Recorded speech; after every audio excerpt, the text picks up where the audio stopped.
और वो क्या डिस्कशन में आ रहा है, दैट इज परसेंटेज। बात इसके बारे में भी हो गई थी, लेकिन फॉर वंस एंड ऑल मेरे को 2 साल पूरे, अब यानी कि जनवरी तक के लिए, मतलब पिछले साल से लेके जनवरी तक के लिए इस चीज को क्लोज करना है, तो फिर हम एक बार बात कर लेते हैं। परसेंटेज में जब कॉम्पोजिशन दी होती है तो उसका सिंपल मतलब होता है, अगर 20% बोला है तो 100 में 20वां हिस्सा, राइट। परसेंट मतलब पर 100 की बात हो रही है, तो जब परसेंट मतलब पर 100 की बात है तो व्हाट डज इट मीन। मेरे को एक छोटा सा उसमें कॉम्प्लिकेशन आएगा, एक बॉटल के ऊपर लिखा हुआ है 20% H2SO4, तो मैं क्या लूं, 100 ग्राम सोल्यूशन में 20 ग्राम H2SO4 है, या 100 ml में 20 ml है, क्योंकि ml और ग्राम एक तो नहीं होते वाटर के अलावा किसी और के लिए। तो मुझे सिर्फ एक चीज का ध्यान रखना है, परसेंटेज के बाद क्या लिखा है। अगेन पीडियाट्रिक सिरप्स की बोतल पे जूस का टेट्रा पैक लीजिए, मिल्क का टेट्रा पैक लीजिए, घी का पैक लीजिए, हर एक पे जो कॉम्पोजिशन है उसमें परसेंटेज के बाद कुछ और भी लिखा होता है। W/W का मतलब क्या है, सोल्यूट भी मास में है और सोल्यूशन भी मास में है। पहले सोल्यूट होता है, बाद में सोल्यूशन। जो सोल्यूट आप ले रहे हो वो मास में है, सोल्यूशन किस में है, वॉल्यूम में। इसी तरह से वॉल्यूम बाय वॉल्यूम का मतलब है दोनों के दोनों वॉल्यूम में बात हो रही है। जैसे कि अगर मैं आपको कहूं आपको H2SO4 की 30% सोल्यूशन दी है बाय वॉल्यूम, सुनना ध्यान से, लिखने की बात नहीं है, मैं न्यूमेरिकल में सीधे लाऊंगी। 30% बाय वॉल्यूम का मतलब क्या है, 30 ml सोल्यूट है 100 ml सोल्यूशन में। बाय वॉल्यूम मतलब only use volume terms, 30 ml इन 100 ml। बाय ग्राम्स अगर है 30 ग्राम इन 100 ग्राम ऑफ सोल्यूशन, 30 ग्राम इन 100 ग्राम। लेकिन अगर दोनों का मिक्सचर है, दैट इज सबसे ज्यादा ये यूज होगा आपके इस साल, वेट बाय वॉल्यूम। इसका क्या मतलब है, अगर मैं कहती हूं 63% HNO3 एसिड आपको दिया जा रहा है वेट बाय वॉल्यूम, उसका मतलब क्या होगा, 63 grams of HNO3 is dissolved in 100 ml of solution. किसी क्वेश्चन में कुछ भी नहीं दिया, ऐसा क्वेश्चन भी मिलता है हर साल, बच्चे पूछते हैं, एनसीईआरटी है, बोर्ड्स में मिलता है, मुझे ऑब्जेक्टिव में मिलता है, बहुत मिलेगा ऑब्जेक्टिव में। किसी क्वेश्चन में कुछ नहीं दिया, जो तुमको चाहिए ना मोलैरिटी निकालने के लिए, अब मान लीजिए उस क्वेश्चन में मोलैरिटी पूछा है, वो ये अज्यूम कर लो। किसी क्वेश्चन में मोलैलिटी पूछा है तो वो ये अज्यूम कर लो। मोलैलिटी में दोनों वेट होते हैं, moles by mass of solvent वगैरह, वो भी मैं क्वेश्चंस लाऊंगी। अगर कहीं कुछ नहीं दिया इनमें से, feel free to use anything which suits your question. जो आपके क्वेश्चन को सूट कर रहा है वो हम इस्तेमाल कर लेंगे, और ऐसा क्वेश्चन आएगा, हर साल आता है, बुक्स में है, तो हम यही सजेस्ट करते हैं, जो चाहिए वो इस्तेमाल कर लो, फ्री हैंड दे दिया। तो परसेंटेज जो मेरी डेली लाइफ में भी है और जो मेरे पास यहाँ यूज होना है, मैं उसको थोड़ा सा लाइट लूंगी कि मुझे पता है ये आपके लिए इजी चीज है। क्वेश्चंस भी ज्यादा इस्तेमाल करूंगी बजाय इस पे अकेले अकेले क्वेश्चन कराने के। अब इस पे 2-3 दिन जो सोल्यूशन चैप्टर के न्यूमेरिकल्स चल रहे हैं उन सब में ये परसेंटेज आएगा, और बार बार आएगा, तो मैं ये अज्यूम कर लूंगी कि हाँ हमें क्लैरिटी होती जा रही है। तो ये तो हुई बात परसेंटेज की। बट परसेंटेज का मतलब, just for one more time, percentage का एक आखिरी बार मतलब समझिए, क्योंकि मेरे को फिर पीपीएम भी उसी से रिलेट करना है, कि अगर मेरे पास सोल्यूशन है 150 ग्राम वाटर में 50 ग्राम NaOH है, और मुझे कोई कहे परसेंटेज निकालो, निकाल सकते हैं। किसकी परसेंटेज निकाली जाएगी, it is already clear now, concentration हमेशा सोल्यूट की दी जाती है, तो पहले तो मेरे को डिसाइड करना पड़ेगा इसमें सोल्यूट कौन सा है, जो कम है, NaOH। यानी 150 ग्राम वाटर में अगर 50 ग्राम NaOH आप मिक्स करते हो, तो इसका मतलब आप परसेंटेज सोल्यूट की दोगे। कोई सॉल्वेंट की मांग ले तो वो भी दे देंगे हम, बट स्टैंडर्ड तरीका है कि सोल्यूट की परसेंटेज दी जाती है। तो सोल्यूट की परसेंटेज कितनी होगी, 50 बाय टोटल मास कितना, बस जैसे परसेंटेज आप अपने नंबर की निकालते हैं इनटू 100, परसेंटेज रिपोर्ट हो गई। तो परसेंटेज रिपोर्ट करना या परसेंटेज से इंफॉर्मेशन निकालना, बाय डिफॉल्ट आप लोग जब से थोड़े बड़े हुए हैं, होश संभाला है, सुन रहे हैं अपने चारों तरफ, हर जगह परसेंटेज का इस्तेमाल होता है। ये वही परसेंटेज रहेगी पर 100 ml की ग्राम, वो बदलता जाएगा। अब इसके बाद मैं आती हूं नंबर 4 हो जाएगा ना हमारा, ये 3 था, तो परसेंटेज जस्ट एक डिस्कशन लाना था कि कल को आपको रहे कि हाँ हर चीज हमारे साथ डिस्कस होगी। इसमें बच्चों से गलती होती है, आई डोंट नो व्हाई, मैं आज वो गलती रूल्ड आउट कर रही हूँ। एक क्वेश्चन +1 की एनसीईआरटी में जो है मोल कॉन्सेप्ट में डिट्टो सेम कोई 3 ऐसे क्वेश्चन है, नॉट एक, इस चैप्टर में वापस एनसीईआरटी बैक एक्सरसाइज में डाले गए हैं, जिसमें एक पीपीएम का है। परसेंट क्या होता है बच्चों? पर सेंचुरी, पर 100। ऐसे ही पीपीएम क्या होता है? पर मिलियन। बस 100 में इतना तो 1 मिलियन में कितना, यही मतलब है इसका। 100 में 20 था तो आप 20% बोल रहे थे, 1 मिलियन में 20 होगा तो आप क्या बोलोगे? 20 पीपीएम। लेकिन इसको फॉर्मूला में थोड़ा लाते हैं और क्वेश्चन देखते हैं कैसे आते हैं। अगर मेरे को किसी ने कहा एक सैंपल है 1000 ग्राम वाटर, 1 किलो वाटर है जिसके अंदर, और उसमें कितना NaCl मौजूद है? 2 मिलीग्राम्स। ग्राम की जगह में मिली दे रही हूं। आई होप मिली मेरी क्लास को पता है क्या होता है, 10 की पावर -3। तो यानी यहां पर NaCl कितना है? ये सी वाटर के में अंदर होता है एक्चुअली ऐसा, इतने ग्राम्स। अब मेरे को कोई कहे कि मेरे को पीपीएम क्यों लेना है, why I am interested in PPM, percentage अच्छा खासा चल तो रहा है, पॉपुलर भी है, और किसी को साइंस लेने की जरूरत नहीं है ये जानने के लिए, परसेंटेज हर एक को आता है, तो why not to stick to percentage, let's stick to percentage. मेरे को बताएंगे अगर 1000 ग्राम वाटर के अंदर इतना NaCl है, व्हाट इज इट्स परसेंटेज? 1000 में इतना है तो 1000 ग्राम में इतना है तो 100 ग्राम में कितना होगा, यही ना? 2 इंटू 10 की पावर -4 की -3 की -2 -4 एवरीवन। अगर मेरे पास 1000 ग्राम्स में 2 इंटू 10 की पावर -3 है तो 100 ग्राम में 2 इंटू 10 की पावर -4 होगा, राइट? अब आप सोचिए परसेंटेज कैसे एक्सप्रेस की जाती है। आप परसेंटेज क्या एक्सप्रेस करते हो? 20%, 12%, 16%, 50%, यही तो। 10 की पावर कितनी बोली आपने? -4। अगर किसी ने परसेंटेज ऐसी एक्सप्रेस की, एक पीडियाट्रिक सिरप की बोतल पे ही कर दी, तो मेरे को मैग्नीफाइंग ग्लास लगाना पड़ेगा 0 पढ़ने के लिए। इंजेक्टेबल्स में भी इसी तरह से परसेंटेज दी जाती है। जो नॉर्मली आप देखते हैं, नर्सेस थोड़ा सा एक सैंपल लेती हैं और उसमें पहले कुछ डाइल्यूट करके फिर इंजेक्ट करती हैं। जब तक 6 बच्चे नहीं इकट्ठे होते तब तक वो वैक्सीनेशन वाला डे नहीं डिसाइड करते। क्यों? क्योंकि एक इंजेक्टेबल की बोतल खुलती है, जो जो उसकी वैक्सीन की बोतल खुलती है, उसमें कम से कम 6 एक साथ होने चाहिए, उनको डाइल्यूट कर करके लगाया जाता है। उसमें एक 0 इधर का उधर हो गया तो लाइफ थ्रेटनिंग हो जाएगा। So it seems very difficult for somebody to interact, somebody to report. एक 0 का कम या ज्यादा हो जाना can be a human error. In fact 100 में एक भी जगह एरर हो गई तो वो बहुत बड़ा नंबर है, लाइफ डैमेजिंग है बहुत सी चीजों के लिए। तो जब कोई चीज बहुत रिमोट में, बहुत कम में प्रेजेंट होती है तो परसेंटेज कामयाब नहीं है। इस केस के लिए परसेंटेज देना बेवकूफी होगी, स्टैंडर्ड नोटेशन के खिलाफ है। आपका आंसर 0 से शुरू हो रहा है इस वजह से। और कहां कहां ऐसा हुआ? सी वाटर में सॉल्ट कितने मौजूद हैं? बहुत सारे सॉल्ट है, हर एक की कॉन्सेंट्रेशन। पोल्यूटेंट रिपोर्ट देख लीजिए। अब तो वेदर रिपोर्ट तो हर बार आप देखते हो, अब तो हर शहर में लगा दिए मीटर। आपकी एयर क्वालिटी का इंडेक्स क्या है, AQI, आप रोज न्यूज में सुनते हैं, और नवंबर में तो फिर वही सुनते हैं सिर्फ। वो क्या होता है? उसकी रिपोर्ट देखिए, 291 वेरी बैड, ठीक है, 350 हेजार्डियस, इस तरह से आता है। उसकी यूनिट नहीं पता आपको, PPM है वो। पर मिलियन अगर 350 पार्टिकुलेट मैटर आ गए पर मिलियन एयर पार्टिकल, वो हैजार्डियस एयर क्वालिटी होगी। AQI PPM में ही है, सारे पॉल्यूटेंट की रिपोर्ट PPM में है।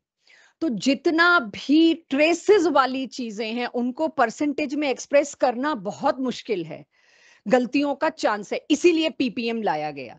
तो PPM के लिए आपने मेरे को ओरली करके दे दिया, राइट? तो ठीक है, आपको आता है, लेकिन अगर मेरे को मजबूरी है ऑन पेपर एक फॉर्मूला देना है तो मैं कैसे दूंगी? देखिए वही चीज, अगर मेरे को रिपोर्ट देनी, मतलब अगर इसमें मेरे को परसेंटेज में देनी होती तो मैं क्या करती? यही किया मैंने भाई। 1000 ग्राम वाटर में इतने ग्राम NaCl था तो 100 में कितना होगा, पहले 1 में निकाला और फिर 100 में निकाला और आंसर आ गया। तो PPM का मतलब क्या है? पर मिलियन में कितना होगा। अब अगर मेरे पास है 1000 ग्राम में इतना, और मेरे से कोई परसेंटेज ना मांग के पर मिलियन मांग रहा है, मिलियन में कितने जीरो हो गए? 6। इंटू 10 की पावर 6। आंसर बताना क्या आएगा? 2 ppm, easy to express, zero और डेसिमल का चक्कर नहीं। तो मैंने अपने आप इस यूनिट को चेंज करके 2 ppm बोल दिया, इजी टू कंपेयर। कहीं 2 ppm है तो कहीं 20 ppm है, मैं देख तो पाऊंगी 20 बड़ा है। यहां तो 000 के बाद एक जीरो मैं देखू ही ना, 2 ppm 20 ppm एक ही मान के चल लूं। एक कॉमन मिस्टेक हो सकती है हम लोगों से, इसीलिए पीपीएम को इंट्रोड्यूस किया गया। सिर्फ ट्रेसेस, कॉन्टेमिनेशन ड्रिंकिंग वाटर में क्लोरोफॉर्म का या क्लोरीन का, उसको भी वाटर में उसकी कंटेमिनेशन को भी पीपीएम में दिया जाता है।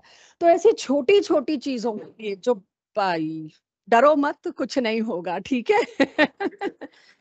वो दोनों बिल्कुल, वो उधर देखो तो उनको देख के मैं डरी कि उनको कुछ लगा तो नहीं। ज्योतिवन थोड़ा आगे आ जाओ आप, ठीक है। दीवार से आप नजदीक हो तो आप डरोगे तो इधर हम घबराएंगे कि मैम को कुछ हो गया। आगे आ जाओ, इस साइड आ जाओ जी। अब आप ये देखिए पीपीएम मेरे लिए क्या होता है, बहुत छोटा, कोई भी बहुत छोटा अगर परसेंटेज या कॉन्सेंट्रेशन है, मुझे पीपीएम पे जाना पड़ेगा।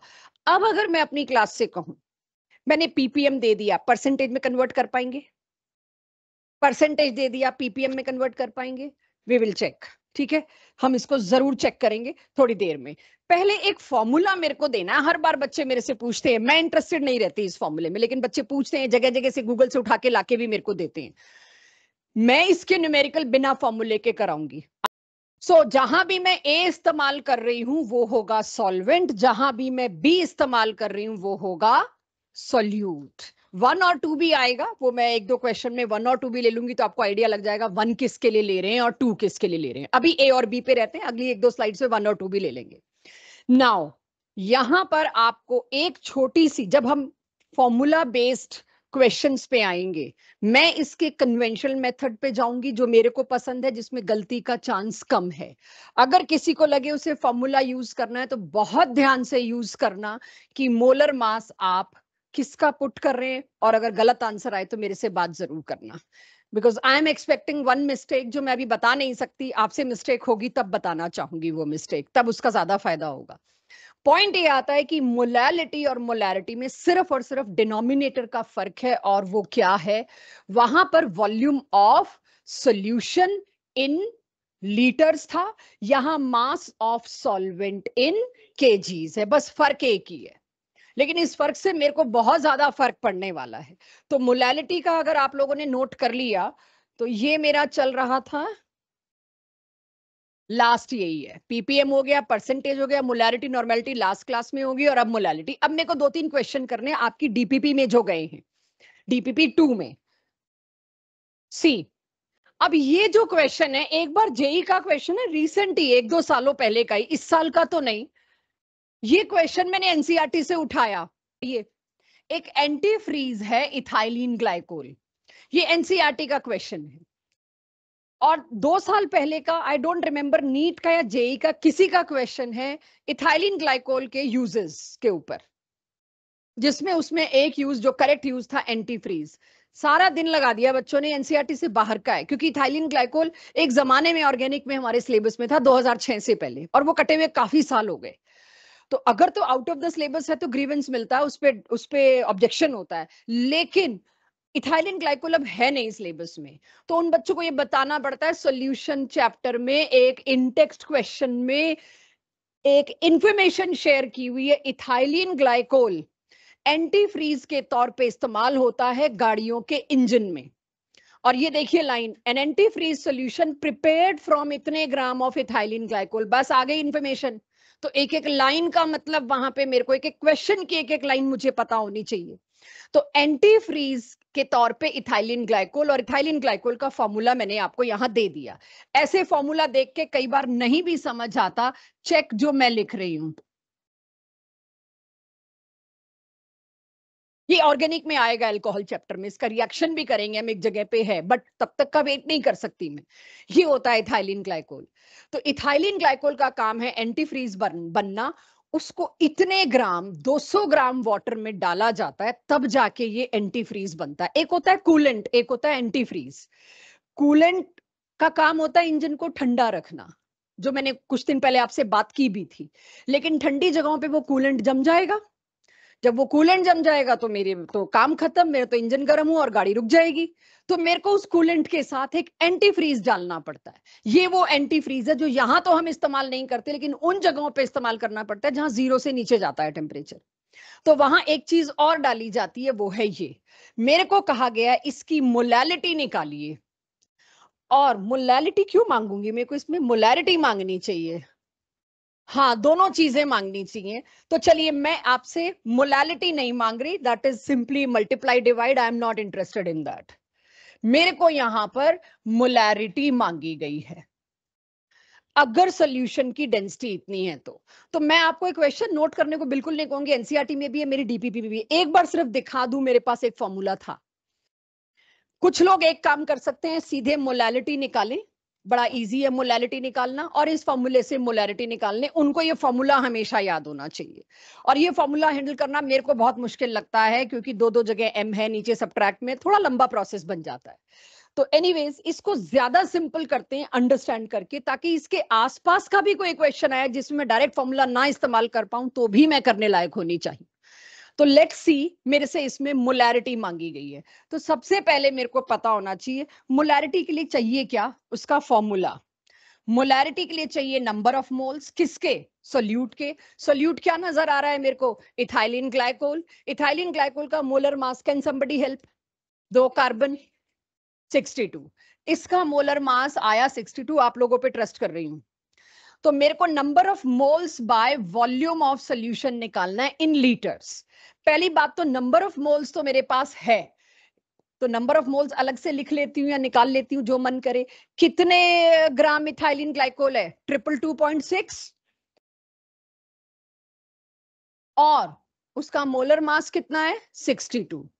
तो number of moles won't be difficult, आप निकाल लेंगे। ठीक है, मैं भी आपसे कैलकुलेशन नहीं डिमांड कर रही, भी फोकस यहीं रखिए। मुझे नहीं पता लाइट कितनी देर तक है, तो मैं इसीलिए चाह रही हूँ जब तक है तब तक कुछ करा लूं। कैलकुलेशन आप करेंगे। 3.5 आया, तो नंबर ऑफ मोल्स जो भी आया मैंने साइड में रख लिया। समस्या यहां नंबर ऑफ मोल्स की नहीं आएगी, समस्या किस चीज की आएगी? Volume of solution. I know मेरे को नहीं आता, इसलिए मेरे को पढ़ाने दो। काफी लोगों को आता है, बट मेरे को भी नहीं आता, तो मुझे सीखना है। सो मेरे को पता है सोल्यूशन का मास तो है मेरे पास टोटल। तो सोल्यूशन का टोटल मास क्या होगा बच्चों, अगर मैं वो देखूं?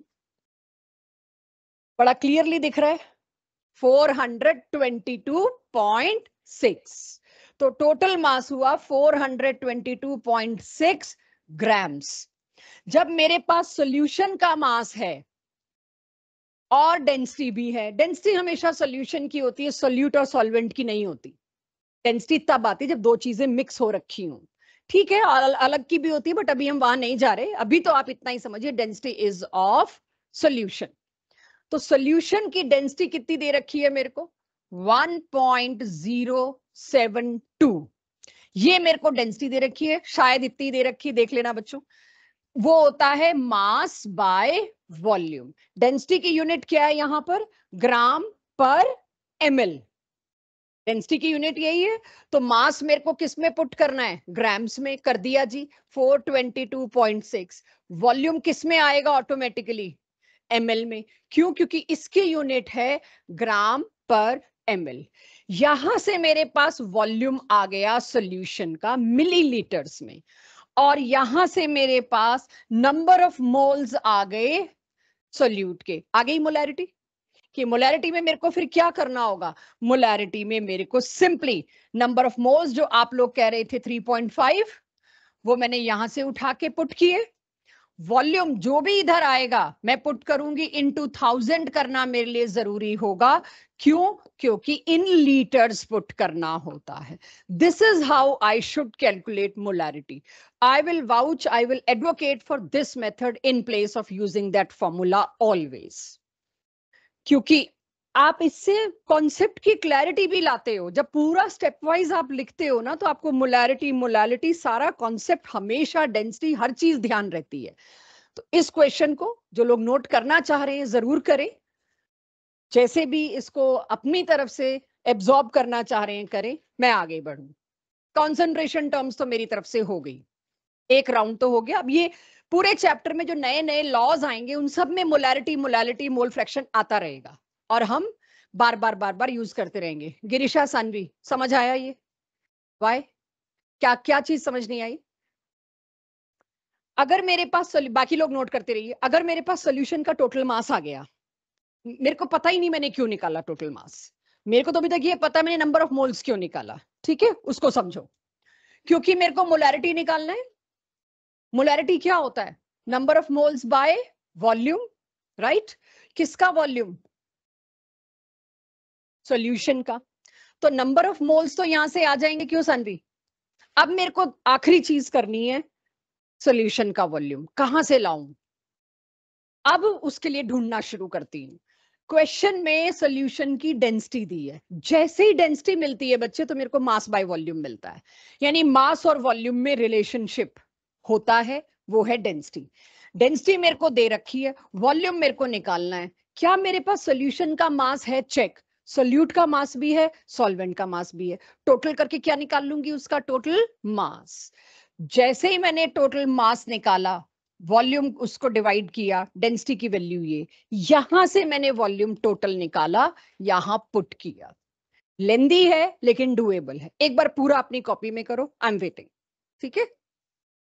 बाकी लोग, डीपीपी हाथ में है, उसके आगे 2-3 क्वेश्चंस हैं, उन्हें करिए जब तक कुछ लोग इसको एब्जॉर्ब कर रहे हैं। बहुत जरूरी है ये एब्जॉर्ब करना। I am okay to explain again? किसी, चलो ये करो सब। अगर वो हो गया तो ये करो, ये भी डीपीपी में दे रखा होगा मैंने, इसे सॉल्व करके आंसर दो। ये क्वेश्चन जेई में आ रहे हैं, मतलब मैं भी हैरान हूं क्यों आ रहे हैं इतने सिंपल डायरेक्ट, बट आ रहे हैं, तो इसलिए करो। फॉर्मूला मोलैरिटी का quick. Yes,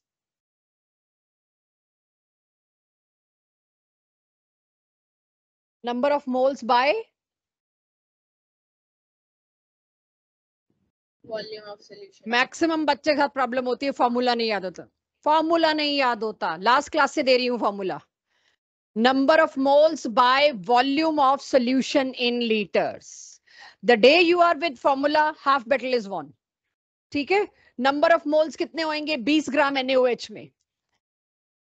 number of moles की अगर मैं बात कर रही हूं सानवी, 20 ग्राम। NaOH का मोलर मास होता है 40.5, right? Number of mole is 0.5। Volume I have no idea. मेरे को वॉल्यूम का आइडिया होता तो मोलैरिटी निकल गई होती, क्वेश्चन खत्म। वॉल्यूम के लिए मेरे को क्या चाहिए? सॉल्यूशन के बारे में इंफॉर्मेशन चाहिए। सॉल्यूशन के बारे में ये इंफॉर्मेशन है, और इस इंफॉर्मेशन का मतलब क्या है? 20 ग्राम NaOH मौजूद था 100 ग्राम सॉल्यूशन में, क्योंकि परसेंट बोला हुआ है। 100 ग्राम सॉल्यूशन है, 20 ग्राम उसमें सोल्यूट है, तो सॉल्वेंट कितना है उसके अंदर? 80 ग्राम, राइट? तो इसका मतलब यहां पर सॉल्वेंट है मेरे पास 80 ग्राम्स। मैंने क्यों निकाला मुझे नहीं पता, मैं बस एक इंफॉर्मेशन शेयर कर रही हूं कि मेरे पास क्या क्या इंफॉर्मेशन है बाय दिस ओनली। किसी क्वेश्चन में कोई इंफॉर्मेशन चाहिए होगी, किसी में कोई चाहिए होगी। यहां मेरे को क्या चाहिए? Volume of solution. I don't care कितना सोल्यूट कितना सॉल्वेंट, अब मेरे को वॉल्यूम ऑफ सोल्यूशन चाहिए। तो यहां पर मास ऑफ सोल्यूशन कितना है सानवी? अभी मैं तुम्हें फ्री नहीं कर रही, साथ साथ रहो मेरे। 100 ग्राम, राइट? डेंसिटी क्या होती है? Mass by volume.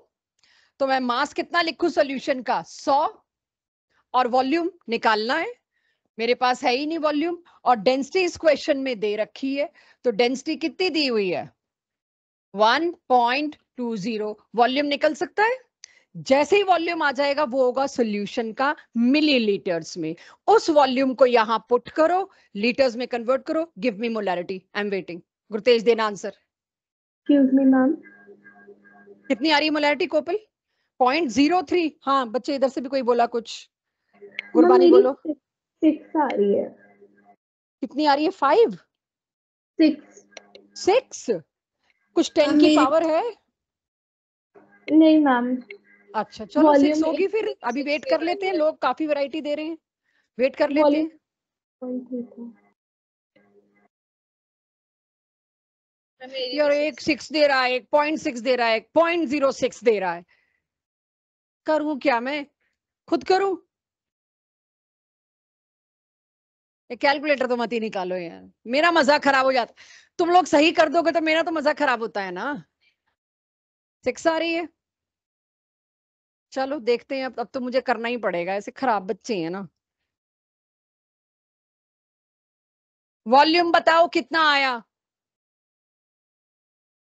हाँ 83.3 ml। 83 ना, मैं लास्ट में नहीं करूंगी, मेरे को यही चाहिए।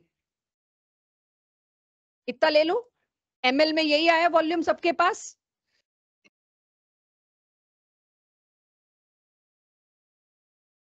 करो इसको।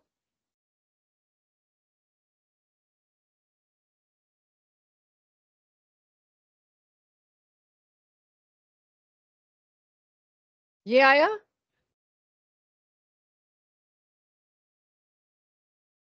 नहीं, हाँ 500/83, 6 समथिंग आ रहा है सभी का। तो किसी का 10⁻⁻2.6 क्यों आ रहा था। जो भी लिया मैंने तो एमएल में सीधा पुट किया, मुझे पता है ना गलती किस रास्ते से कम होती है, मैं तो वही पकड़ूंगी।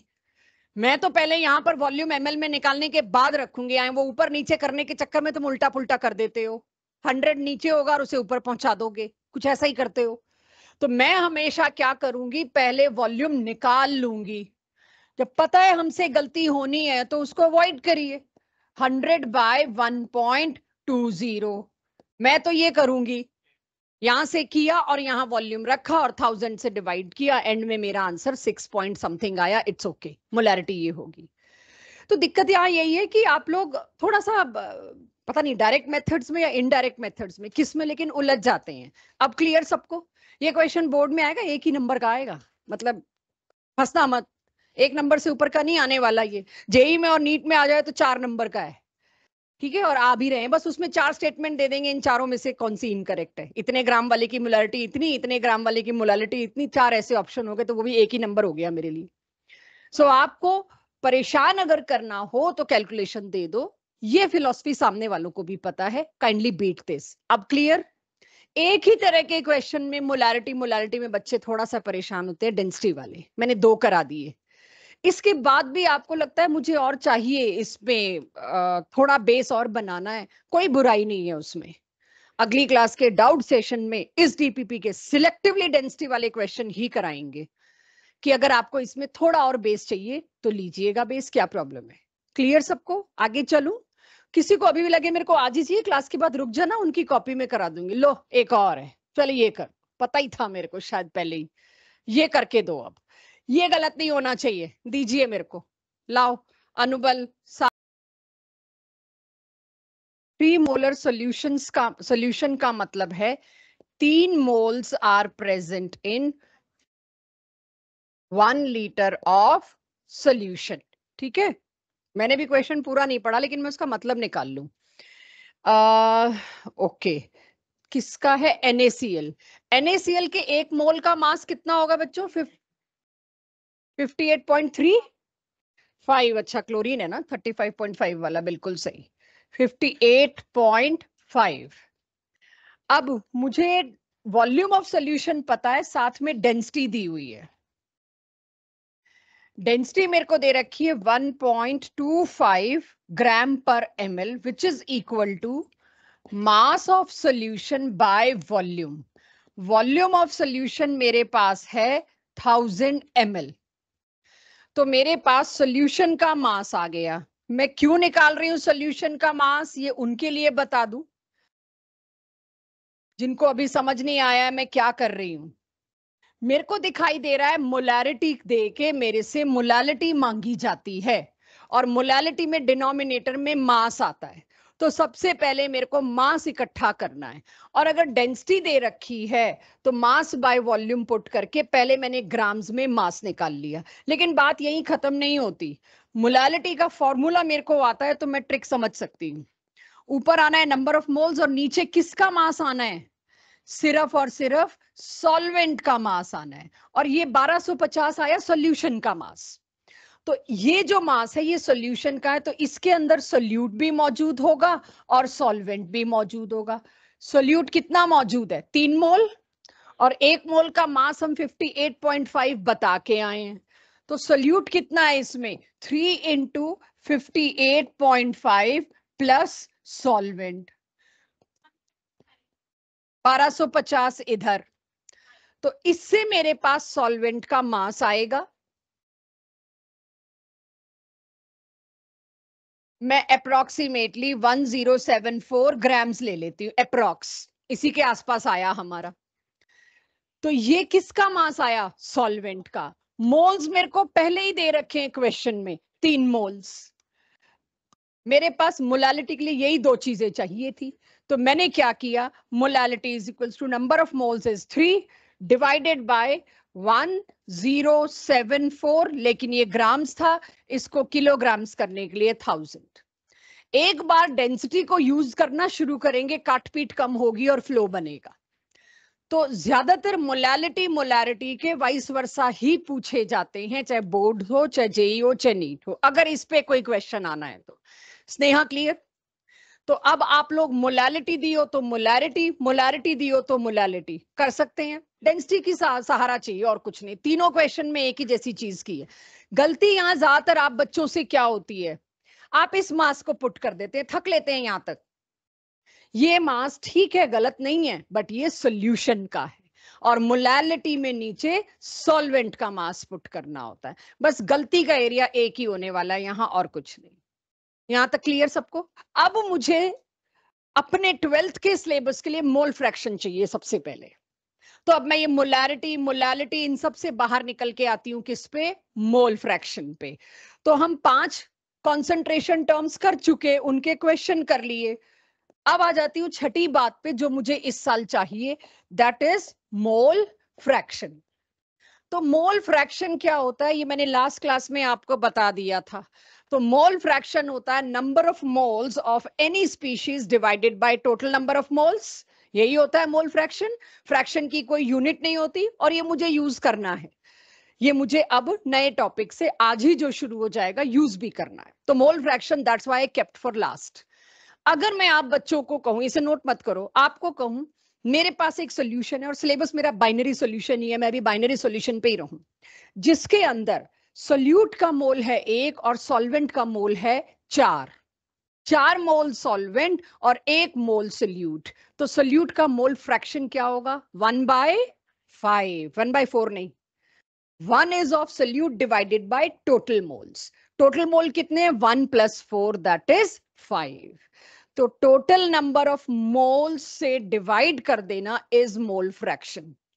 अब अगर मैं आपको कहती हूं, ध्यान से सुनना, सानवी हाथ हटा लो। 0.01 मोल है 10 मोल वाटर में, 0.01 मोल सोल्यूट का मौजूद है 10 मोल वाटर में, क्या मोल फ्रैक्शन होगा?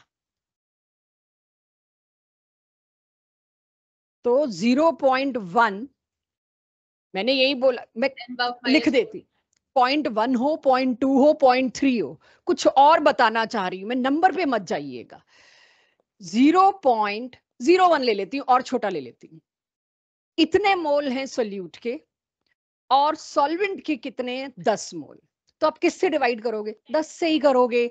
ये क्या है? नेग्लिजिबल है। यानी वेरी डाइल्यूट सोल्यूशन में नीचे टोटल मोल्स वाली बात को तो हम नेग्लेक्ट ही कर देंगे। सोल्यूट इतना सा है, तो 10 से डिवाइड करोगे कि 10.01 से? 10 से।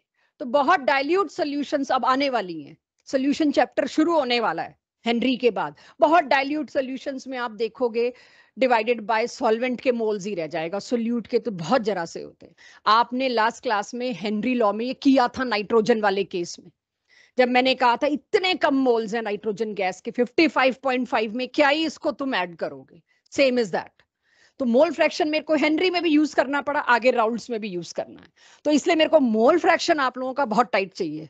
मोल फ्रैक्शन मतलब मेरे 2 लॉ खराब हो जाएंगे, हेनरी भी जाएगा और राउल्ड्स भी जाएगा। तो मोल फ्रैक्शन का मतलब समझाया। अब ये क्वेश्चन मैं आपको करने को नहीं दे रही, आप बस मेरे साथ करिए। You are not doing it by yourself, मेरे साथ सुनिए कि ऐसे क्वेश्चंस को कैसे करना है। डैम इजी क्वेश्चंस, लेकिन पढ़ के लगता है दे ही कुछ नहीं रखा। मेरे को मोल फ्रैक्शन मांगा है सोल्यूट का, अगर सोल्यूशन की मोलालिटी है तो। ये question why I am taking in my hands कि एक और बार कोशिश कर लेते हैं आपको इन टर्म्स का असली मतलब समझ में आए।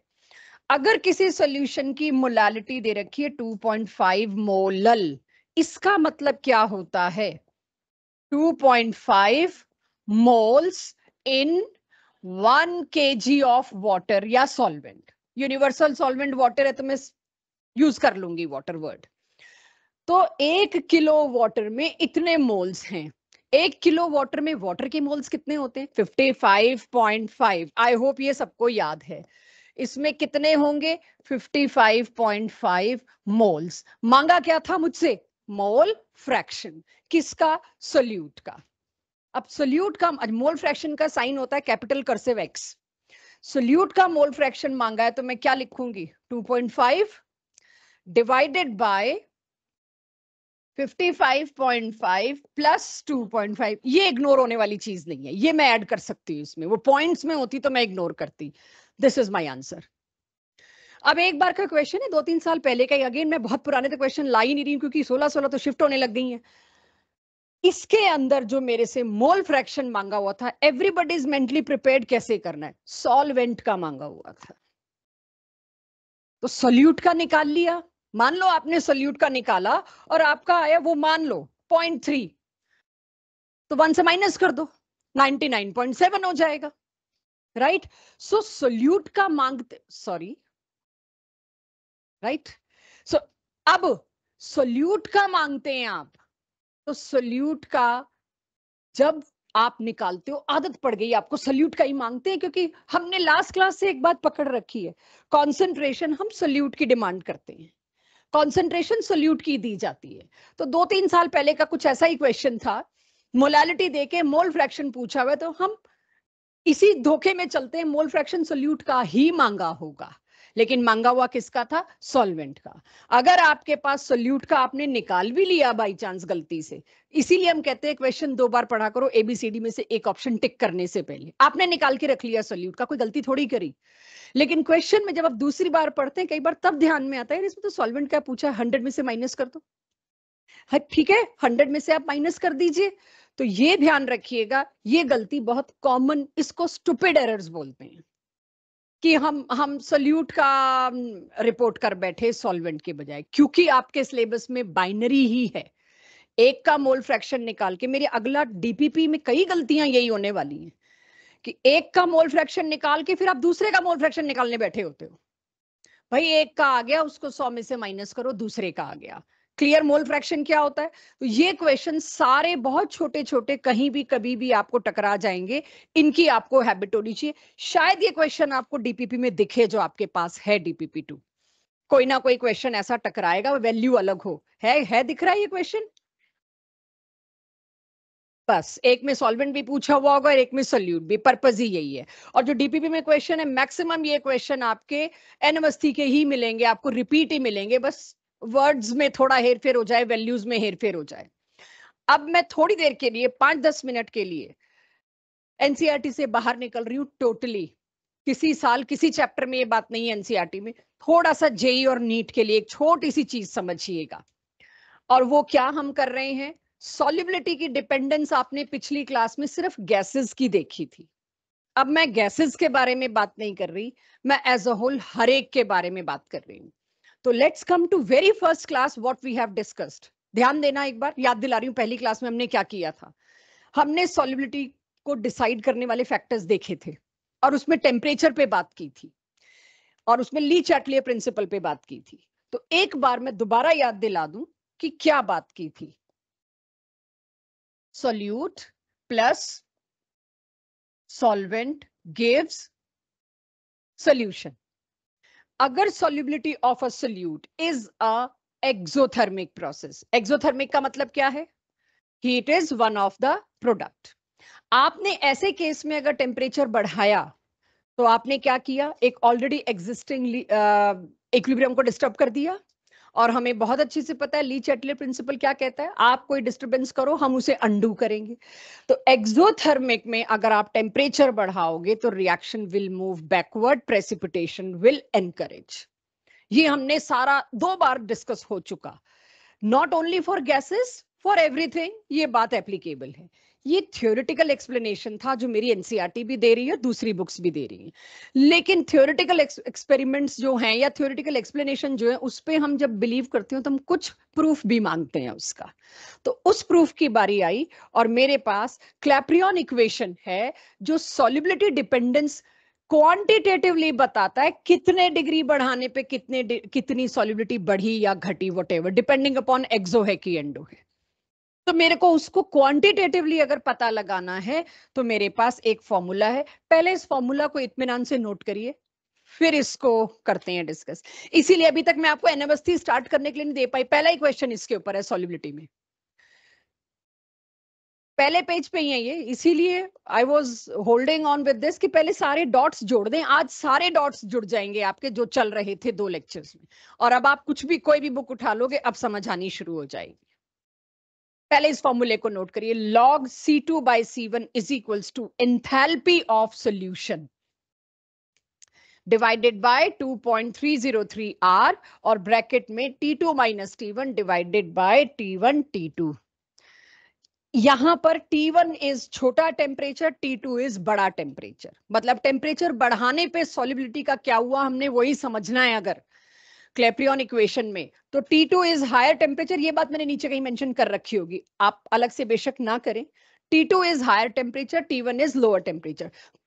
C2C1 concentration of that solute dissolved, ये है मेरा सॉल्युबिलिटी, कितना डिसॉल्व हुआ। इस इक्वेशन को, फॉर्मूले को नोट करते हुए ये जितनी दिखने वाली खतरनाक इक्वेशंस है एनसीईआरटी से बाहर की, उनके क्वेश्चन उतने ही आसान होते हैं। अब इसके अंदर गैस कांस्टेंट है, सब कुछ है, ये सारा आपका जाना पहचाना है। जिस बात के लिए ये इक्वेशन आई है उसे समझो। अगर solubility is a exothermic thing, exothermic process, I'm not going Lee Chatelier now, I'm not going to equilibrium now, I'm going to formula। अगर एक्सोथर्मिक है तो डेल्टा एच क्या होगा? नेगेटिव। डेल्टा एच नेगेटिव होगा तो ये पूरी साइड किस में आ जाएगी? आरएचएस नेगेटिव में। यानी log C2 by C1 क्या होगा? नेगेटिव। C2 by C1 अगर नेगेटिव है, अच्छा मैं इसको क्या करती हूँ, रेसिप्रोकल कर देती हूँ, तो log के आगे भी नेगेटिव आ जाएगा, दोनों नेगेटिव कट जाएंगे। ऐसा ही कुछ मैंने +1 में इक्विलिब्रियम में थर्मोडायनेमिक्स में भी कराया था आपको, बट एनीवेज ये नेगेटिव नेगेटिव कट जाएंगे। अब मुझे क्या पता चलता है, log C1 by C2 is positive. जब दो चीजों को डिवाइड करके एक पॉजिटिव टर्म आ रही है लॉग में, ठीक है, तो इसका मतलब क्या है, इसका न्यूमरेटर बड़ा है, डिनोमिनेटर छोटा है। न्यूमरेटर क्या चीज है? Concentration of solute dissolved at T1। C2 क्या है? Concentration of solute dissolved at higher temperature, that is T2। तो C1 बड़ा था, मतलब लो टेम्परेचर पर सॉल्युबिलिटी ज्यादा थी, हाई टेम्परेचर पर सॉल्युबिलिटी कम थी एक्सोथर्मिक में। इसका थ्योरेटिकल एक्सप्लेनेशन मैंने ऊपर बात कर ली। भाई एक्सोथर्मिक में तुम टेम्परेचर बढ़ाओगे तो उल्टा तो जाएगा ही ना। लेकिन if I am not okay with theoretical explanation, I need some mathematical proof. Here it is. Now please note down these steps. कल को आप बहुत फास्ट आंसर दे पाओगे, ये क्लैरिटी आपके पास होगी तो दिस बहुत अच्छी स्पीड से आप मेरे को आंसर दे पाएंगे, खुद को दे पाएंगे। एक अकेली वो इक्वेशन बता देती है। एंडोथर्मिक का खुद सोचोगे, लिखो अपनी कॉपी में, एंडोथर्मिक खुद से करना है और थोड़ी जगह छोड़ दो अपने आप करना कि एंडोथर्मिक में डेल्टा एच पॉजिटिव होगा, वो साइड पॉजिटिव होगी, तो आपको आगे आप मैनेज करने लायक हो। मैं बोल के क्यों सारा वो खराब करूं। नोट करिए, फिर शुरू करते हैं नया topic, vapour pressure. This is now according to NCERT. ये फॉर्मूला नहीं है एनसीईआरटी में, बाकी सब कुछ है। नया टॉपिक जितना आज हो जाएगा हो जाएगा। अब वेपर प्रेशर की डेफिनेशन और फॉर्मूला अगेन सेम आ गया। अब जो पीछे मैंने C2 by C1 लिया था, अब के क्योंकि मैं वेपर प्रेशर की बात कर रही हूं तो P2 by P1 है, बाकी सब कुछ सेम है। वहीं आ रही हूं मैं, ये भी एक इक्विलिब्रियम प्रोसेस है, तभी ये वो क्लैप्रियन इक्वेशन लगी, अदरवाइज लगती ही ना। पहले तो आप ये समझिए वेपर प्रेशर होता क्या है। यहां जो लिखा है ठीक है, लिखा है, लेकिन कुछ चीजें हिडन होती हैं जो हम बेवकूफी कर जाते हैं, उसे समझिए पहले। वेपर की वजह से लगने वाले प्रेशर को वेपर प्रेशर कहते हैं, ऐसी कोई डेफिनेशन एग्जिस्ट नहीं करती। तो ये तो मैंने सिर्फ सेंटेंस बना दिया वेपर प्रेशर वर्ड यूज करके। किसी भी लिक्विड सरफेस के ऊपर हमेशा वेपर्स होते हैं, चाहे वो रूम टेम्परेचर पे है, चाहे वो ठंडा है, चाहे वो गर्म है। कोई लिक्विड ऐसा पॉसिबल नहीं है जिसके सरफेस पे थोड़ा सा ऊपर उसके वेपर्स ना हो। इसीलिए जितनी भी लिक्विड बॉटल्स पैक की जाती हैं उसमें हमेशा कैप के नीचे थोड़ी जगह छोड़नी मजबूरी है। नेक तक नहीं भर सकते, क्योंकि अगर वेपर्स को जगह नहीं दी तो सील बहुत जल्दी टूटेगी। वेपर्स में सबसे ज्यादा ताकत होती है।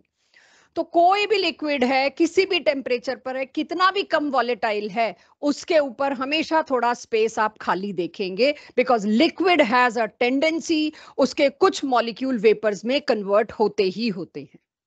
वंस टेम्परेचर इज सेटल्ड, एक बार टेम्परेचर फिक्स हो गया, जिस लिक्विड को आप जिस टेम्परेचर पर लाए उस पे उसको आपने आधा एक घंटा छोड़ दिया, जितने वेपर्स बनने हैं बन लिए। Once equilibrium is attained, once temperature is settled का मतलब है इक्विलिब्रियम इज अटेन्ड। क्या मतलब है उसका? ये लिक्विड है, इस कंटेनर में मैंने लिक्विड भरा हुआ है और इमीडिएटली इसको मैं फ्रीजर से बाहर निकाल के रूम टेम्परेचर पर लाई हूं। मुझे 1-1.5-2 घंटा देना पड़ेगा। क्यों देना पड़ेगा? क्योंकि ये लिक्विड जमा हुआ था और मैं इसको बाहर लाई तो पहले तो ये सॉलिड जो है लिक्विफाई हुआ और बाहर के टेम्परेचर की वजह से थोड़े बहुत वेपर्स भी इसके बनने शुरू हुए। और शुरुआत में वेपर्स खूब बनेंगे, जितने बनने बनेंगे, और थोड़ी देर बाद क्या होगा, वही वेपर्स नीचे गिर के लिक्विड बनाना शुरू कर देंगे। और जब दोनों रास्तों की स्पीड बराबर हो जाएगी, रेट ऑफ रिएक्शन बराबर हो जाएगा, जितने लिक्विड वेपर में कन्वर्ट हो रहे हैं उतने ही वेपर लिक्विड में गिर रहे हैं, जब ऐसा हो जाएगा तब जाके यहां पर लगे हुए पंप में प्रेशर की रीडिंग की निडल टिकेगी, वरना तो वो बढ़ती बढ़ती बढ़ती रहेगी। जब वो निडल टिक गई, इसका मतलब जितने वेपर्स बनने थे बन लिए।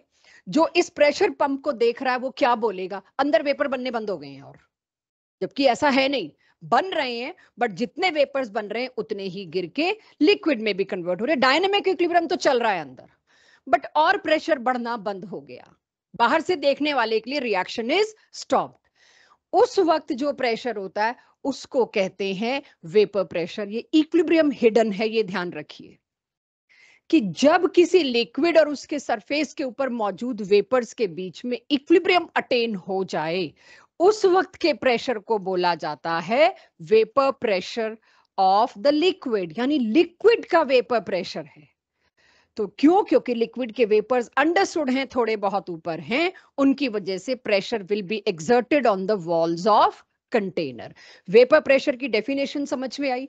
क्योंकि वहां भी अगेन मेरे पास, अच्छा वैसे पूछ रही हूँ, ये जो इक्वेशन है उसको छोड़ दो, टेम्परेचर बढ़ाने से वेपर प्रेशर बढ़ेगा या घटेगा? जनरली हम देखते हैं बढ़ेगा। कोल्ड ड्रिंक की बोतल को इसीलिए हम गर्म उसमें नहीं रख सकते क्योंकि उसके अंदर जो लिक्विड है, गर्म तो हम यूं नहीं रख सकते कि आपको पता तो हेनरी लॉ है, आप कह दोगे CO2 निकल जाएगी, बट जो लिक्विड उसके अंदर है वाटर, उसके भी वेपर्स बढ़ेंगे। टेम्परेचर बढ़ाने पर वेपर प्रेशर क्यों बढ़ता है ये तो भूल जाओ, तो कुछ और है। क्यों बढ़ता है वेपर प्रेशर? वेपर ज्यादा बनते हैं। अगला सवाल, क्यों बनते हैं वेपर ज्यादा? कोई छोटा बच्चा पूछ रहा है। टेम्परेचर बढ़ाया तो वेपर ज्यादा बढ़ते हैं। घुमाओ तो मत ना, आगे बढ़ो। टेम्परेचर बढ़ाया तो वेपर ज्यादा बनते हैं, क्यों? एंडोथर्मिक है। सॉरी, इधर से कुछ अच्छा आया, फिर से बोलना अनन्या। एंडोथर्मिक है। एंडोथर्मिक है, क्योंकि वेपोराइजेशन प्रोसेस इज एंडोथर्मिक। इतनी देर से एंडो एक्सो चल रहा है, मैं वहीं लाना चाह रही थी। आप लोग यही कहोगे, आगे मैं थोड़ा सा और ग्रिल करती तो आप क्या कहते? भाई हीट दे रहे हो, हीट डिस्ट्रॉय थोड़ी होनी है, लिक्विड के मॉलिक्यूल्स और दूर दूर होके वेपर्स में कन्वर्ट होंगे। एग्रीड। फिर मैं कुछ और पूछती, उससे बेटर है पहले ही आंसर आ गया। Evaporation is a endothermic process. Agreed. Evaporation एक एंडोथर्मिक प्रोसेस है। तो इतना थियोरेटिकल एक्सप्लेनेशन पे गए, let's come to the formula. Evaporation की बात करती हूं मैं, वेपर प्रेशर है तो इवेपोरेशन है। तो एवरीवन लुक हियर, इवेपोरेशन की अगर मैं बात करूं, जितने ज्यादा वेपर्स उतना ज्यादा प्रेशर कह सकती हूं, ठीक है। P2 vapour pressure at temperature T2, P1 vapour pressure at temperature T1। Higher temperature पर ये प्रेशर मिला, लोअर पे ये मिला, मुझे नहीं पता कौन सा बड़ा है कौन सा छोटा, वही खोजते हैं। फॉर्मूला तो सेम ही था। इवेपोरेशन की बात जब होती है, आप सबको अब पता है evaporation is a endothermic process. Endothermic का मतलब क्या होगा? पिछले में मैंने एंडोथर्मिक नहीं कराया था, मुझे पता था आगे आने वाला है। तो एंडोथर्मिक है तो डेल्टा H का साइन क्या होगा? पॉजिटिव, पूरी साइड पॉजिटिव। जब ये पूरी साइड पॉजिटिव है, अब तो पता ही है क्या बोलने वाली हूं मैं, P2 बड़ा होगा। P2 बड़ा है मतलब at temperature T2 pressure of the gas is higher. कौन सी गैस, कौन से वेपर, लिक्विड के वेपर। यानी अब मैं बोल सकती हूं यस, टेम्परेचर बढ़ाने पर वेपर प्रेशर बढ़ेगा, क्योंकि evaporation is a endothermic process and Clapeyron equation supports in this direction. ये जो फॉर्मूला बेस्ड इंफॉर्मेशन थी, ये सिर्फ जेई नीट के लिए थी। एनसीईआरटी के लिए वेपर प्रेशर की डेफिनेशन और टेम्परेचर बढ़ाने पे वेपर प्रेशर हमेशा बढ़ता है, ये सब याद रखें। ये normal day to day life में भी आपको पता है। Clear everyone? तो अगर अब assertion रीजन में मेरे को मिले vapour pressure increases with increase in temperature because it's an endothermic process, yes, because it's an endothermic process, ये इसका करेक्ट रीजन है, क्योंकि एंडोथर्मिक है और फिर क्लेपियन इक्वेशन उसको सपोर्ट करने आ जाती है। किसी का कुछ रह गया हो लिखना तो लिखिए। अब let's move to basic simple NCERT.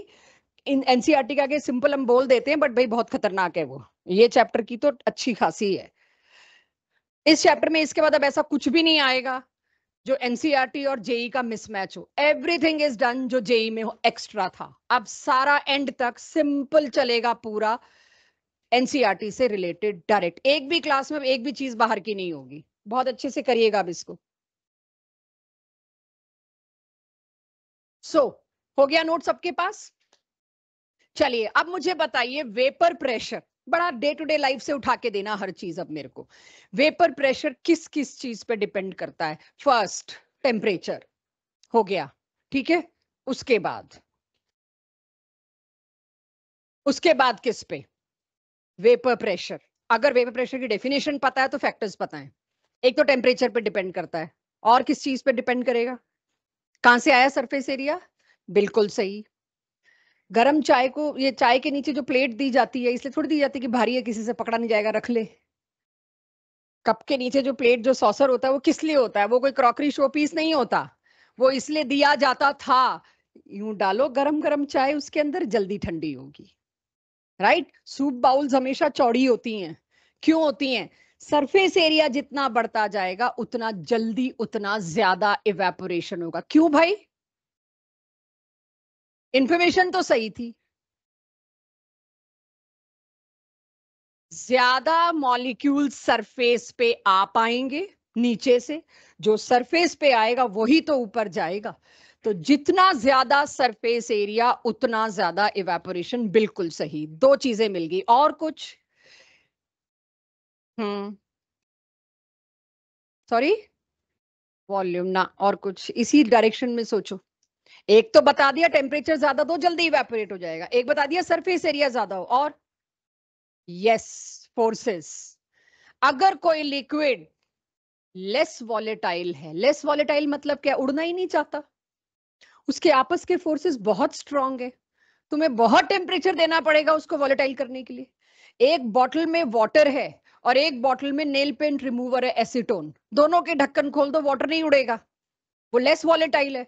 और नेल पेंट रिमूवर जो है एसीटोन या स्पिरिट जिसको आप कहते हैं, वो 1 घंटे बाद शीशी खाली होगी, इवेपोरेट हो गया। तो intermolecular forces, that's why I have to take now intermolecular forces, उसके बिना मैं आगे नहीं जा सकती। डीपीपी 1 में अभी भी 1-2 क्वेश्चन छोड़ रखे इंटरमॉलिक्यूलर फोर्सेस के, कि मेरे को जगह ढूंढनी थी किस दिन किस जगह कराऊं। तो आज का दिन मिला था, मैं सारे डॉट्स जोड़ दूं, जो कुछ भी पीछे आगे हुआ है उनको सबको एक साथ ले आऊं अब। यानी आज का हमारा जो चैप्टर है वेपर प्रेशर पे ही चलना है अब कुछ दिन। फ्रीजिंग पॉइंट, बॉइलिंग पॉइंट, इन्हीं सब पे आना है हमने। ऑस्मोटिक प्रेशर यानी प्रेशर, वेपर प्रेशर बहुत काम आना है। तो वेपर प्रेशर के लिए मेरे को वेपर पता होनी चाहिए, इवेपोरेशन पता होनी चाहिए, और इवेपोरेशन के लिए मेरे को ये पता होना चाहिए फैक्टर्स कौन से हैं जो इवेपोरेशन को अफेक्ट करते हैं। ये आपके लिए बिल्कुल फ्रेश न्यू टॉपिक है, ना आपने +1 में किया है ना +2 में किया है, अब कर रहे हैं इसको। दो मॉलिक्यूल्स के बीच लगने वाले फोर्सेस को जनरली एक नाम दिया जाता है, नोट करिएगा मेरे साथ, दैट इज वैन डर वाल फोर्सेस। यानी कोई भी दो मॉलिक्यूल, मैं सबसे पहला एग्जांपल दो मॉलिक्यूल्स का लाती हूं, दो हाइड्रोजन के मॉलिक्यूल। ठीक है, हाइड्रोजन का एक मॉलिक्यूल होगा ये H और H, हाइड्रोजन का दूसरा मॉलिक्यूल होगा ये। दो हाइड्रोजन एटम्स के बीच में फोर्सेस ऑफ अट्रैक्शन कौन से हैं? Covalent bond, sigma bond, very strong true bond. इसको तोड़ने के लिए लैब में जाना पड़ता है, ये नहीं टूट सकता आपसे। लेकिन उन दो मॉलिक्यूल्स के बीच में there are some forces of attraction which are not true bonds. True bonds नहीं है, इलेक्ट्रॉन्स इन्वॉल्व नहीं है, कुछ सरफेस केमिस्ट्री इन्वॉल्व है, कुछ तो इनके सरफेस पे होता है। एक प्रॉपर चैप्टर है सरफेस केमिस्ट्री, वहां पढ़ेंगे इनके सरफेस पे क्या होता है। इनके सरफेस में कुछ तो ऐसा होता है जो ये एक दूसरे को अट्रैक्ट करते हैं। तो forces of attraction existing between two non bonded species, दो हीलियम में क्या बोलूंगी, वो तो मॉलिक्यूल भी नहीं है, दो नॉन बॉन्डेड स्पीशीज।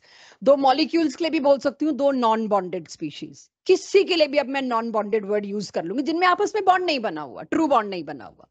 दो नॉन बॉन्डेड स्पीशीज के बीच में अगर कोई फोर्सेस हैं, उनको पहले तो ब्रॉडर टर्म दे दी गई वेंडरवॉल फोर्सेस। ये मैंने 4 टाइप कर लिए, धीरे धीरे आप 6 टाइप खुद ही कर लोगे इसके, जैसे जैसे हम आगे बढ़ते जाएंगे आपको आगे आगे मिलता जाएगा मौका। पहला है डिस्पर्शन फोर्सेस, लिखिएगा जरूर, और लंदन फोर्सेस, दोनों में से कोई भी नाम चलता है इसका। जो मैंने एग्जाम्पल बनाया ना H2 मॉलिक्यूल का, वो डिस्पर्शन फोर्सेस का ही है। पहली कैटेगरी समझिए, फिर लिखना आपको ज्यादा बेटर रहेगा, क्या क्या लिखना है पता लगे। मेरे पास तो मैं तो रब कर देती हूं, आपके लिए दिक्कत होती है। पहले डिस्पर्शन फोर्सेस समझ लीजिए, फिर दूसरे पे जाएंगे। अगर कोई ऐसे मॉलिक्यूल्स हैं जो नॉन पोलर हैं पूरी तरह, तो नॉन पोलर का क्या मतलब होता है? नॉन पोलर का मतलब होता है जिनमें कोई इलेक्ट्रोनेगेटिविटी डिफरेंस नहीं है आपस में बॉन्डेड एटम्स में, जैसे कि H2, Cl2, Br2, O2, CCl4, carbon dioxide, BF3, ये सारे वो हैं जिनको मैं नॉन पोलर मॉलिक्यूल्स की कैटेगरी में डालती हूं। Let's think, make thing simple first.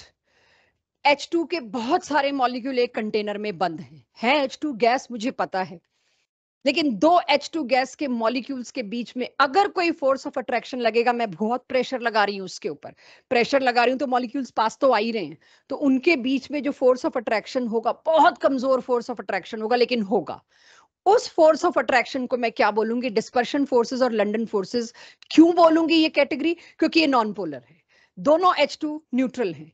अगर H और H का बॉन्ड देखूं तो ना किसी पे पार्शियल पॉजिटिव है ना किसी पे पार्शियल नेगेटिव है, यानी मेरे को सबसे पहले डिस्पर्शन फोर्सेस और लंदन फोर्सेस पढ़ते ही सुनते ही क्या शब्द याद आता है? दो नॉन पोलर स्पीशीज के बीच, कोई भी दो नॉन पोलर स्पीशीज सामने सामने आ जाएं। आपके एनसीईआरटी बैक एक्सरसाइज में इसमें बहुत अच्छा क्वेश्चन दे रखा है, पूरा कराऊंगी अभी वो। कोई भी दो नॉन पोलर स्पीशीज सामने सामने आ जाएं एक कंटेनर में, उनके बीच फोर्स कौन सा होगा? लंदन फोर्सेस या डिस्पर्शन। फॉर एग्जांपल ये पूछा जाता है, जिनॉन और कार्बन टेट्राक्लोराइड के बीच अगर कोई फोर्स, यही पूछा गया एग्जैक्टली आपके एनसीईआरटी एक्सरसाइज में, कि जिनॉन और कार्बन टेट्राक्लोराइड के बीच में कौन सा फोर्स ऑफ अट्रैक्शन लगेगा? जिनॉन अकेला, ये नॉन पोलर। CCl4 क्यों नॉन पोलर है? ये 4 पोलर बॉन्ड रखे बैठा है और उनकी डायरेक्शन एरो का हेड किसकी तरफ होता है? नेगेटिव की तरफ। इन तीनों का नेट सम किस डायरेक्शन में आया? इसमें, और एक ऑलरेडी उसके इक्वल और ऑपोजिट खड़ा है, both will cancel each other, ये भी नॉन पोलर है। कोई भी दो नॉन पोलर स्पीशीज मेरे को मिल जाएं, उनके बीच में हमेशा फोर्सेस ऑफ अट्रैक्शन कौन से वाले होंगे? Dispersion forces. ये सबसे कमजोर फोर्सेस हैं अर्थ पे, वीकेस्ट फोर्सेस। तो आपकी कॉपी में क्या क्या इंफॉर्मेशन आनी चाहिए? किसी भी दो नॉन पोलर के बीच एक एग्जांपल आ गया, एंड दे आर वीकेस्ट। अगर सबसे कमजोर फोर्स का कोई लिक्विड है, जल्दी इवेपोरेट होगा, बहुत ज्यादा वॉलेटाइल होगा, बहुत ज्यादा वेपर प्रेशर होगा। तो पहले तो डिस्पर्शन फोर्सेस अपनी कॉपी में नोट कर लो। वीकेस्ट फोर्सेस, दो नॉन पोलर के बीच होते हैं, चाहे दो जिनॉन के बीच में हो या एक जिनॉन एक कार्बन टेट्राक्लोराइड के बीच में हो, दो H2 के बीच में हो, दो O2 के बीच में हो। ये सारी चीजों के जो मैं नाम ले रही हूँ, they all are mostly permanent gases. N2 permanent gas, H2 permanent gas. भाई इनमें है ही नहीं फोर्स ऑफ अट्रैक्शन नाम का, सबसे कमजोर फोर्स है इनके बीच में अर्थ पे लगने वाला। तो तुम इनको कितना प्रेस करना पड़ेगा लिक्विफाई होने के लिए, खुद तो एफर्ट ही नहीं मार रही है, because they are sharing weakest force of attraction. ठीक है, लिख लिया सबने डिस्पर्शन फोर्सेस। अगले पे आए। अगला नाम मुझे सजेस्ट करता है dipole dipole interaction. First was dispersion forces, second is dipole dipole interaction. अब डाइपोल डाइपोल इंटरेक्शन का मतलब क्या है? छोड़ दो पेन, पहले देख लो उसके बाद लिखना। ठीक है, दो HCl के मॉलिक्यूल, मैं भी रब करूंगी इसको इसलिए थोड़ी देर बाद लिखना। HCl में मुझे पता है बहुत अच्छा पोल बना हुआ है, एक पॉजिटिव पोल एक नेगेटिव पोल। तो ये इतना अच्छा जो पोल बना हुआ है, पोल जैसे ही बनता है तो हम उस मॉलिक्यूल को कह देते हैं पोलर।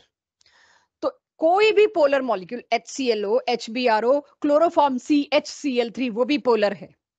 कोई भी पोलर मॉलिक्यूल मैं उठा के लाऊं, जो HCl मेरे लिए आसान है, जिस H पे पार्शियल पॉजिटिव है मतलब इलेक्ट्रॉन क्लाउड उससे छीन लिया गया है, उसके ऊपर पॉजिटिव चार्ज आया, और Cl पे नेगेटिव चार्ज है मतलब उसके पास इलेक्ट्रॉन क्लाउड ज्यादा खींच लिया गया, उस पे चार्ज है पार्शियल नेगेटिव। हमेशा पोलर मॉलिक्यूल के इलेक्ट्रॉन क्लाउड को ऐसे दिखाते हैं। अंडरस्टूड है, छोटा क्लाउड H का, बड़ा क्लाउड Cl का, शेयर्ड पेयर का सारा ढेर उसने खींच रखा है अपनी तरफ, ये होता है पोलर मॉलिक्यूल। जैसे ही एक पोलर मॉलिक्यूल, एक सैंपल लाती हूं मैं, एक कंटेनर में बहुत सारी HCl गैस है, तो HCl gas, Arman you have to see here, class यहां है, यहीं देखना पड़ेगा, अपने हाथों को बाद में देखना। ठीक है, जैसे ही मैं इसके सामने दूसरा मॉलिक्यूल इमेजिन करूं कि कैसे लगता होगा, क्योंकि फोर्स ऑफ अट्रैक्शन है, लाइक दिस, एक का partial negative and will be attracted toward दूसरे का पार्शियल पॉजिटिव एंड। और अब इनमें चाहे पार्शियल मतलब वेरी स्मॉल होता है, अब इनमें चाहे पार्शियल चार्जेस हैं, है तो ऑपोजिट चार्जेस, और ऑपोजिट चार्जेस हैं तो इनमें एक मिनिमल सा, बड़ा कमजोर सा फोर्स ऑफ अट्रैक्शन आएगा, जिसको मैं बोलती हूं एक डाइपोल और दूसरे डाइपोल के बीच में लगने वाला फोर्स। तो डाइपोल, हाँ जी, अब ये भी रुको रुको रुको, डाइपोल डाइपोल इंटरेक्शन, एक डाइपोल दूसरा डाइपोल। अब इसका अरेंजमेंट, रुकना बच्चों एक सेकंड रुकना, इसका अरेंजमेंट ऐसे भी कल को किसी स्टेटमेंट क्वेश्चन में मिले, इट इज एब्सोल्युटली राइट।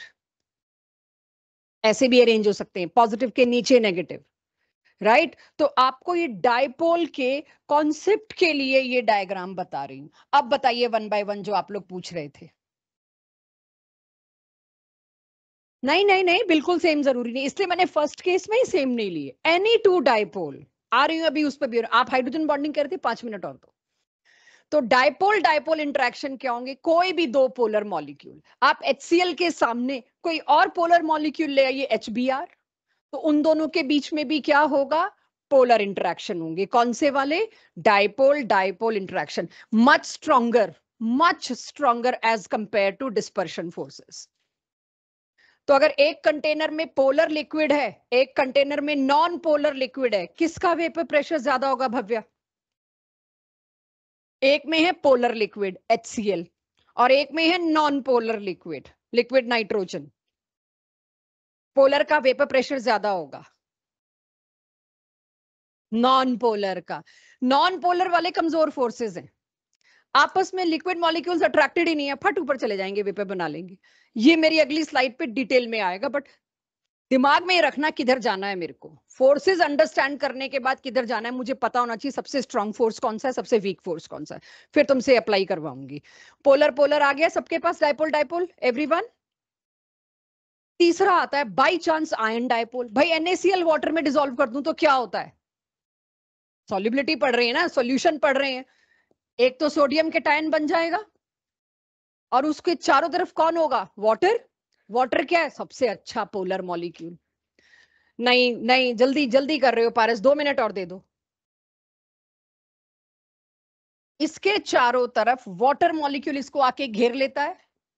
मुझे पता है मैंने ये करा दिया है हाइड्रेशन में, बट थोड़ा सा ध्यान रखो, वो चीज सही है, ऐसा नहीं मैं कह रही गलत है, बट किसी और चीज पे भी ध्यान दो। अभी इस तरह से बहुत सारे वाटर मॉलिक्यूल इसको घेर लेंगे।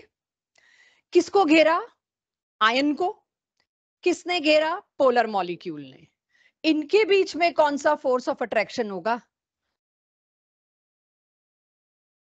एक true charge ion. Same goes for anion. Chloride anion को भी वाटर के मॉलिक्यूल घेर लेंगे। कोई भी आयन के चारों तरफ एक पोलर मॉलिक्यूल आके अट्रैक्ट करे और चिपक जाए उसके सरफेस पे, उस तरह के ट्रू बॉन्ड तो नहीं बना, कोई इलेक्ट्रॉन का लेना देना तो नहीं हुआ, उस तरह के फोर्स ऑफ अट्रैक्शन को कहते हैं very strong ion dipole forces. Ion dipole interaction is a very strong interaction. अगर आयन और डायपोल इंटरेक्शन है, ऐसे में वाटर का वेपर प्रेशर बहुत कम हो जाएगा। मुझे वाटर को इवेपोरेट होने से अगर रोकना है तो उसके अंदर मैं थोड़ा सा नमक डाल दूं। तो वाटर के मॉलिक्यूल्स के बीच में जो अट्रैक्शन था थोड़ी देर बाद बात करेंगे, लेकिन मुझे इतना पता है आयन और डायपोल के बीच बहुत स्ट्रॉन्ग अट्रैक्शन है। तो वो जो डायपोल है वो इस आयन के साथ चिपका रहेगा, इवेपोरेट नहीं होगा, शायद टेम्परेचर को बर्दाश्त कर जाएगा। फोर्सेस ऑफ अट्रैक्शन का मेरे को आज का मुद्दा इवेपोरेशन से रिलेट करना। फोर्थ एंड लास्ट, कुछ चीजों का डायपोल मोमेंट इतना ज्यादा डायपोल डायपोल था कि उनकी कैटेगरी अलग बना दी। जैसे वाटर, वाटर एक वाटर मॉलिक्यूल के सामने उसके ही जितना ताकतवर डायपोल ला दोगे तो वो इतना ज्यादा डायपोल डायपोल इंटरेक्शन, इतना स्ट्रॉन्ग फोर्स हो जाएगा कि उसको बाकियों से कंपेयर करना गलत होगा। जैसे HCl, HBr, HI, CH, Cl3 यानी क्लोरोफॉर्म। तो उसके लिए सोचा गया उन स्ट्रॉन्ग डायपोल्स की एक अलग कैटेगरी बनाओ। तो 3 ही डायपोल्स हैं। आपने देखा था एक दिन मैंने आपसे पूछा था कितने लोगों का इसमें हाथ टाइट है, तो मैंने डिसाइड किया था कि आज की क्लास में यही ले लूंगी। तो अब आप सोचिए, मैं 3 एग्जांपल आपके सामने ला रही हूं, सिर्फ 3। एक वाटर, एक अमोनिया और एक HF। तीनों हाईली पोलर हैं। हाईएस्ट पोलर तो वाटर है। तीनों हाईली पोलर हैं, तीनों के डायपोल बहुत स्ट्रांग होंगे। तो अगर वाटर का अमोनिया से भी इंटरेक्शन हो ना, वाटर और अमोनिया की सॉल्यूशन, डायपोल डायपोल इंटरेक्शन बोलेंगे हम। अमोनिया की HF के साथ हो, अमोनिया भी पोलर है, HF भी पोलर है, जैसे HCl, HBr, HI। मैंने तब HF नहीं बोला, अपने आप को रोका बोलने को। तो इन दोनों में भी डायपोल डायपोल, इन दोनों में भी डायपोल डायपोल। अच्छा, इनमें खुद में तो आपस में है ही डायपोल डायपोल। ये डायपोल इतने ज्यादा स्ट्रॉन्ग फोर्स बना गए कि ये सोचा गया इनके लिए चौथी कैटेगरी अलग बना दो। डायपोल डायपोल में क्यों डालते हो इनको? क्योंकि इनका मैग्नीट्यूड बहुत हाई है। What does it mean? It simply mean, अगर वाटर का एक मॉलिक्यूल, उसके सामने वाटर का दूसरा मॉलिक्यूल, देखिए मैंने बेंट ज्योमेट्री मेंटेन की है, 104 एंगल मेंटेन करने की कोशिश की है। नॉट एग्जैक्टली, बट मैंने ये मेंटेन करने की कोशिश की है कि कोई मेरे को इस सारी 12th की ऑर्गेनिक में यही डायग्राम मिलेगा। हाइड्रोजन बॉन्डिंग बहुत आएगा। एल्कोहल चैप्टर में यहाँ R कर देंगे, एसिड चैप्टर में यहाँ RCOOH कर देंगे, अमाइड्स में बस ये R और यही बदलते रहेंगे। तो अब मेरे को इतना पता चल गया कि दो वाटर के मॉलिक्यूल्स के बीच में जो फोर्स ऑफ अट्रैक्शन है, ये भी पोलर, ये भी पोलर। ये एंड कौन सा था? Partial positive. ये एंड कौन सा था? Partial negative. कायदे से कौन सा फोर्स ऑफ अट्रैक्शन होना चाहिए था? Dipole dipole. Since this dipole is so powerful, we named it a separate category, that is hydrogen bonding. क्यों हाइड्रोजन वर्ड इस्तेमाल किया? इसमें हाइड्रोजन कॉमन था सब में। ये तीनों एग्जाम्पल में क्या चीज कॉमन है? हाइड्रोजन। इसीलिए इसका नाम हाइड्रोजन बॉन्डिंग लग दिया। कोई हाइड्रोजन का बॉन्ड थोड़े ही बन रहा है। तीनों हाई पोलर केसेस के अंदर कॉमन एक ही चीज थी, हाइड्रोजन। और बॉन्ड वर्ड क्यों लाया भाई? ट्रू बॉन्ड को टक्कर दे दी इसने स्ट्रेंथ में, ट्रू बॉन्ड को टक्कर दे दी, इसीलिए इसका नाम हाइड्रोजन बॉन्डिंग हुआ। कई जगहों पे ट्रू बॉन्ड टूट गया, ये नहीं टूटा, इसीलिए इसका नाम मेरे को क्या सही लगा? Hydrogen bonding. तो एक और केस करते हैं हाइड्रोजन बॉन्डिंग का। एल्कोहल, ROH, उसके सामने अगर वाटर आया तो कौन से फोर्सेस ऑफ अट्रैक्शन होंगे? Hydrogen bonding. अब डायपोल डायपोल अलाउड नहीं है। एक अमोनिया के सामने अगर वाटर आया चेक।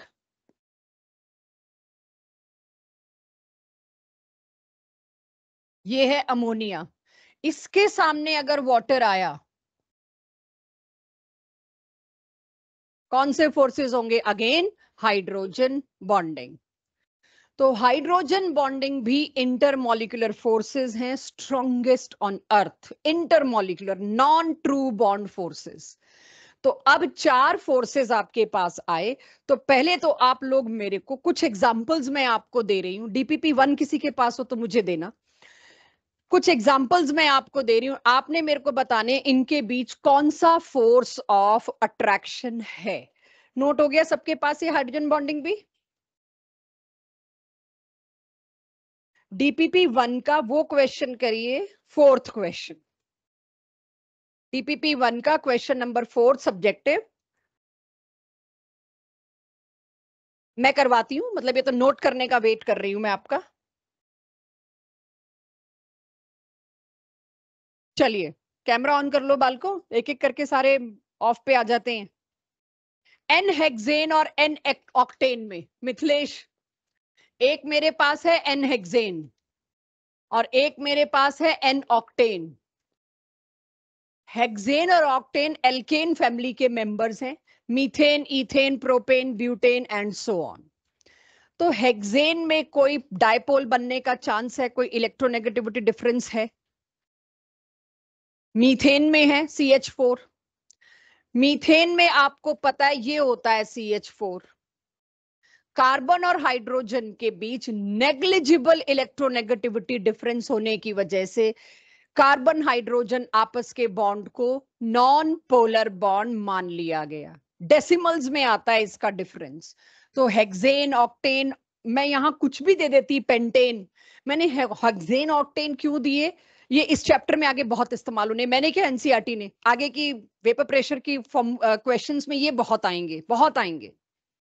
तो हेक्सेन और ऑक्टेन दोनों ही नॉन पोलर है, तो दोनों नॉन पोलर में क्या लगेगा? लंडन फोर्सेस या डिस्पर्शन फोर्सेस। सेकंड पार्ट पे आइए, I2 और CCl4, आयोडीन और CCl4, अगेन डिस्पर्शन। I2 भी नॉन पोलर है और CCl4 तो हमने बात कर ही ली। Third, NaClO4 and water,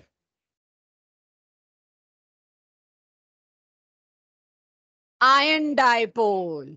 NaClO4 negative, ये एक सोडियम तो आयनिक सॉलिड्स बनाता है, तो Na पॉजिटिव रिलीज करेगा और ये Na पॉजिटिव किससे अट्रैक्ट होगा? वाटर से। वाटर इज पोलर, तो इट इज आयन डायपोल। ठीक है। Methanol and acetone, very interesting. Acetone दे रखा है तो शायद यही है, एसीटोन ही दे रखा है ना, एसीटोनो प्रोपेनोनो जो भी हो एक ही बात है। अब सबसे पहले पोलैरिटी चेक करो, यहां बहुत अच्छी पोलैरिटी है, O और H, वाटर के जैसा एक बॉन्ड है। दिस इज पोलर, तो डाइपोल तो बनेगा। इधर पोलैरिटी सिर्फ कार्बन और ऑक्सीजन की है, जो O और H को टक्कर नहीं दे सकती, बट पोलैरिटी है।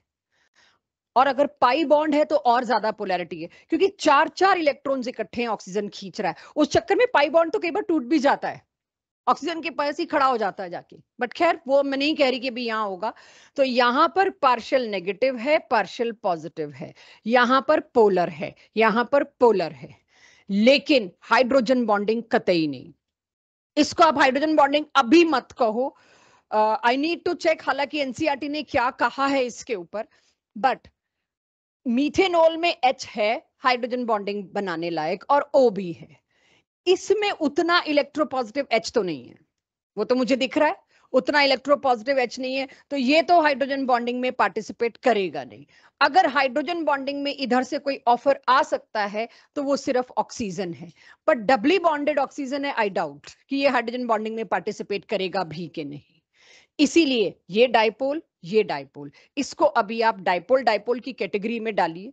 अगर एनसीईआरटी ने इसको हाइड्रोजन बॉन्डिंग में डाला है, मैं पहले एनसीईआरटी से कंफर्म करने के बाद इसको हाइड्रोजन बॉन्डिंग में डालूंगी, अभी नहीं।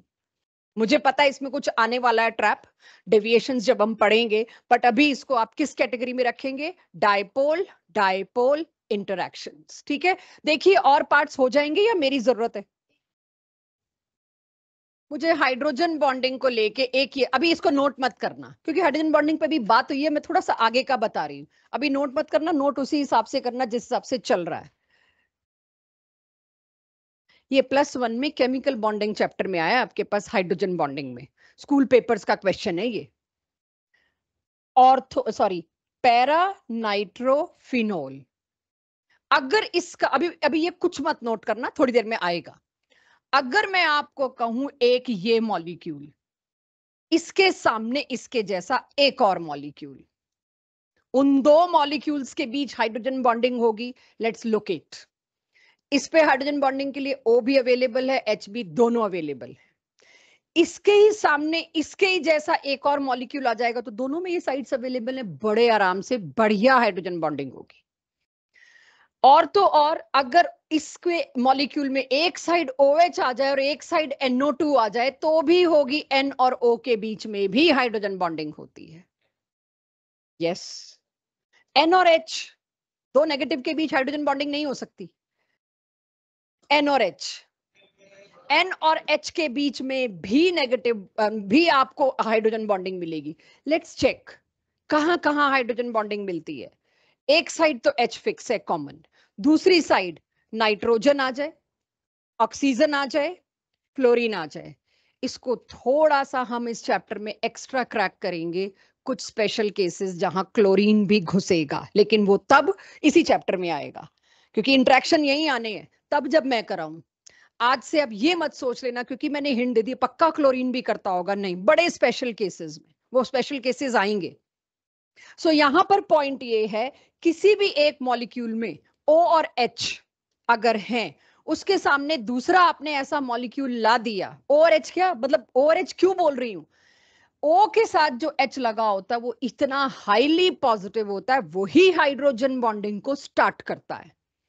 तो अगर O के साथ लगा हुआ H एक जगह है तो दूसरी जगह आपको इन तीनों में से कोई भी मिल जाए, ऑक्सीजन, नाइट्रोजन और फ्लोरीन। धीरे धीरे इसके एग्जाम्पल इस चैप्टर में खूब आएंगे, एक पूरी क्लास अभी और लगेगी इन इंटरेक्शंस पे, जिस दिन हम राउल्ट्स लॉ की कमियां निकालेंगे, डेविएशंस निकालेंगे। आज तो सिर्फ शुरू कर रही हूं कि उस दिन आपको थोड़ा बहुत पता हो ताकि मैं हाइड्रोजन बॉन्डिंग का पूरा किला खड़ा कर सकूं उसके ऊपर। सो इसका एक और मॉलिक्यूल इसके नीचे आता, इमेजिन करो, मैं नहीं बना रही, इमेजिन तुमने करना है, रिटेन तभी होगा।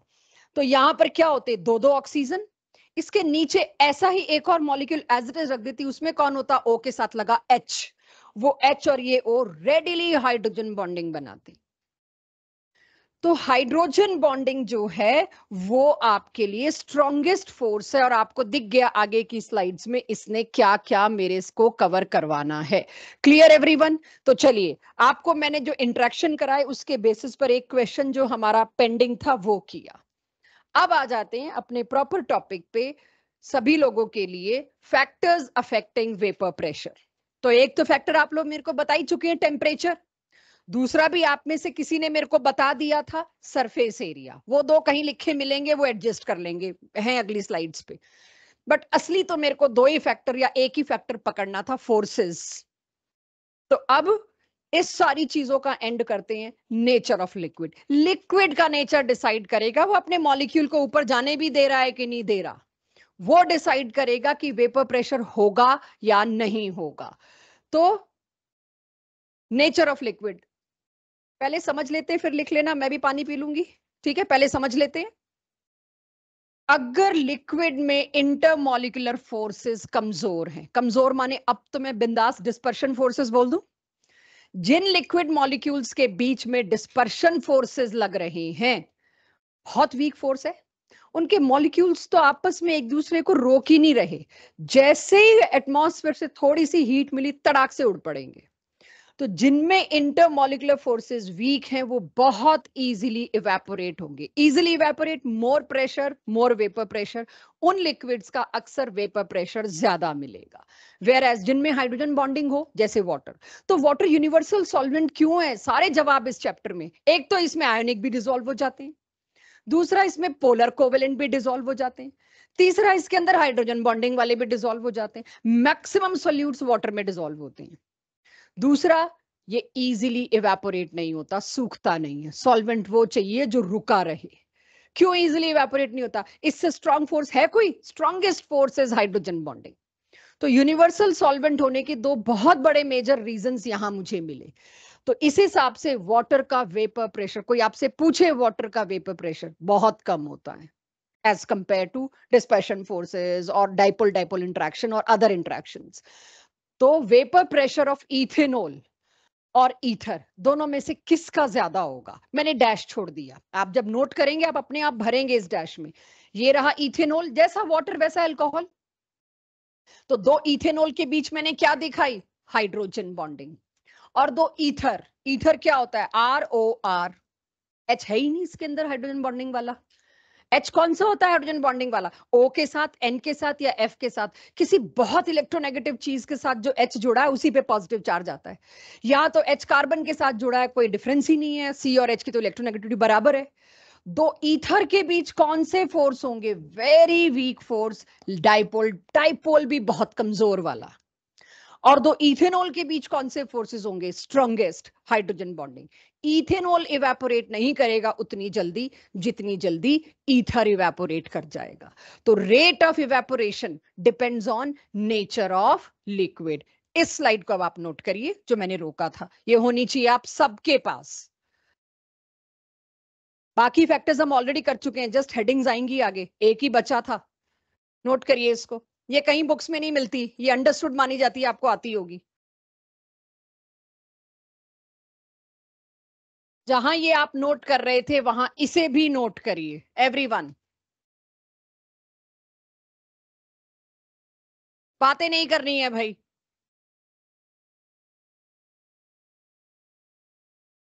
बस अब वही सुनाने जा रही। मैंने सबसे पहले आपको क्या लिख के दिया है यहां पे? Ortho nitrophenol. दो ऑर्थो नाइट्रोफिनोल के मॉलिक्यूल्स के बीच में क्योंकि हाइड्रोजन बॉन्डिंग पॉसिबल है, दो डिफरेंट मॉलिक्यूल्स के बीच में जो हाइड्रोजन बॉन्डिंग होती है उसको कहते हैं inter molecular hydrogen bonding. Intermolecular hydrogen bonding मतलब दो मॉलिक्यूल्स के बीच में हाइड्रोजन बॉन्डिंग है। Very strong force, since it is very strong force, evaporation will be less, vapor pressure will be less, clear? लेकिन ऑर्थो नाइट्रोफिनोल के बजाय, sorry, para nitrophenol के बजाय मैंने ले लिया होता ऑर्थो नाइट्रोफिनोल। कोई ऐसा है मेरी क्लास में जिसको ऑर्थो और पैरा नहीं पता हो? मैं एज्यूम कर लूं सबको पता है। ऑर्थो का मतलब जस्ट पड़ोसी पोजीशंस ऑफ बेंजीन। अगर यही ऑर्थो नाइट्रोफिनोल होता तो क्या गड़बड़ हो गई? आपका एक चैप्टर आएगा अल्कोहल्स एंड फिनोल्स, पूरा एक पेज है इसके ऊपर जस्ट इस फोर्स ऑफ इंटरेक्शन पे, और ये पूछा गया है ये ऑर्थो नाइट्रोफिनोल का बॉइलिंग पॉइंट इतना कम क्यों होता है एज कंपेयर टू पैरानाइट्रोफिनोल, जबकि सब कुछ सेम है। पूरा एक पेज है, वो यहां पर भी है, पूछा जाएगा एक दो क्लासेस बाद जब हम डेविएशन पढ़ेंगे, और वहां भी है, दो जगह है। तो मैं आज इसको समझाना चाहूंगी। कहां पर मैंने क्या, ऑब्वियसली, चलिए पहले उस पे आ जाइए एक बार जो मैं समझा रही थी। अब इसमें देखिए ऑर्थो वाले को देखती हूं मैंने एक कंटेनर में उठा के रखा पैरा वाला। मुझे पता है उसको बॉईल करने में मेरे को बहुत देर लगेगी। क्यों बॉईल करने में देर लगेगी? अगले पेपर बनाने को तैयार ही नहीं हो रहे, क्योंकि फोर्स ऑफ अट्रैक्शन बहुत स्ट्रांग है। लेकिन जैसे ही मैंने ऑर्थो वाला लिया, उसमें क्या हो गया? ऑर्थो वाले में विद इन मॉलिक्यूल, मॉलिक्यूल के अंदर ही अंदर हाइड्रोजन बॉन्डिंग हो गई। उसको क्या कहते हैं? उसको कहते हैं इंट्रामॉलिक्यूलर हाइड्रोजन बॉन्डिंग। एक ही मॉलिक्यूल के अंदर हाइड्रोजन बॉन्डिंग हो गई। जब within molecule hydrogen bonding हो गई, both sides are occupied with each other. अब इसके सामने इसके जैसा दूसरा मॉलिक्यूल आएगा, स्कोप ही नहीं छोड़ा हाइड्रोजन बॉन्डिंग का। इंटरमॉलिक्यूलर तो हो ही नहीं पाएगी, अपने अपने अंदर ही हाइड्रोजन बॉन्डिंग बना के अपनी साइड्स को ब्लॉक कर लिया। अब जब ये दो मॉलिक्यूल आसपास आएंगे, इनमें कौन सा फोर्स होगा? Dispersion force. हाइड्रोजन बॉन्डिंग का स्कोप खत्म, वो तो पहले ही एग्जॉस्ट हो गया, बना के बैठा है अंदर, साइट ही नहीं छोड़ी, एच और ओ ही नहीं छोड़ा। तो इनके बीच फोर्स कौन सा आ जाता? अगर बनता तो डिस्पर्शन फोर्स ही आएगा, क्योंकि इसमें इंट्रामॉलिक्यूलर हाइड्रोजन बॉन्डिंग हो गई। तो इंटरमॉलिक्यूलर हाइड्रोजन बॉन्डिंग का स्कोप ही खत्म हो गया। फोर्सेस कौन से बचे इनके बीच में? कौन से? Dispersion, very weak force. इतना वीक फोर्स बचा, तड़ाक से उबल जाएगा। फोर्स ही नहीं है ऑर्थो वाले में, तो आपको वॉल्यूम 2 में ये आंसर करना पड़ेगा ऑर्थो नाइट्रोफिनोल इजीली इवेपोरेट क्यों हो जाता है, क्योंकि ऑर्थो नाइट्रोफिनोल के दो मॉलिक्यूल्स के बीच में there is no scope of intermolecular hydrogen bonding because it is having intramolecular hydrogen bonding. आराम से नोट करिए इसको। तो दोनों लिक्विड में से कौन से में वेपर प्रेशर ज्यादा होगा, अब आपको समझ आ ही जाएगा। एक सेकंड देना बच्चा, मैं पहले इसे करेक्ट कर लूं। हाँ जी, किसी के साथ भी, दोनों के साथ पॉसिबिलिटी है। मैं बताती हूँ, तुम चाहे इसके साथ बनवा लो चाहे इसके साथ बनवा लो, 6 मेंबर रिंग है वो ज्यादा अच्छे से बनेगा। पॉसिबिलिटी 5 की भी है, यस, किसी के साथ भी बनवा लो।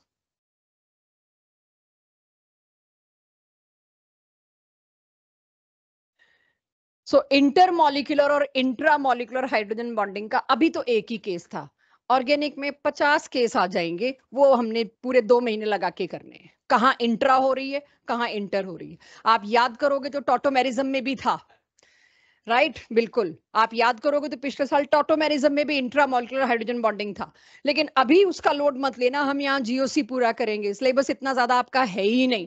3 फिजिकल केमिस्ट्री के चैप्टर करने के बाद हमारे पास सिर्फ ऑर्गेनिक बचती है और एक इनऑर्गेनिक का चैप्टर। तो इसके बाद आपके पास वही वही चीजें रिवाइज रिपीट होती रहेंगी, तो और आपको याद होता रहेगा। अब अगर मैं आपसे पूछूं ऑर्थोनाइट्रोफिनोल और पैरानाइट्रोफिनोल किसका वेपर प्रेशर ज्यादा होगा, बता लेंगे? हो जाएगा। चलिए, इस तरह से आपको सिर्फ एग्जांपल्स दे के कोशिश की मैंने इंटरमॉलिक्यूलर फोर्सेस भी बताने की। तो इवेपोरेशन का रेट एक तो कौन डिसाइड करता है बच्चों? नेचर ऑफ लिक्विड, जो लिक्विड है, सॉल्वेंट कहो जो भी कहो। टेम्परेचर, बहुत कर लिया हमने इसको, आज क्लास की शुरुआत में यही किया है कि टेम्परेचर से इवेपोरेशन का रेट बढ़ेगा। एक बहुत इंपॉर्टेंट लाइन लिखी है जो अगली क्लासेस में काम आएगी, लिखो इसको। नीचे वाला मत लिखना है, आज हम कर नहीं रहे, ऊपर वाले फैक्टर को लिखिए। अगर boiling point and freezing point किसी लिक्विड का वेपर प्रेशर कांस्टेंट हो जाता है। बॉइलिंग पॉइंट वो स्टेज है जब इक्विलिब्रियम आ गया, जितने वेपर बनने थे बन गए, बाकी गिर रहे हैं, वही जो शुरुआत में बताई कि बॉइलिंग पॉइंट और फ्रीजिंग पॉइंट के ऊपर अगर आपने प्रेशर पंप लगा रखा है वो प्रेशर कभी नहीं बदलता। ये चलते एक बड़ा अच्छा सा क्वेश्चन का जवाब देते जाइए और जाइए। नो टेस्ट टुडे, इतने डॉट्स पे मैं क्वेश्चन ही नहीं बना पा रही थी।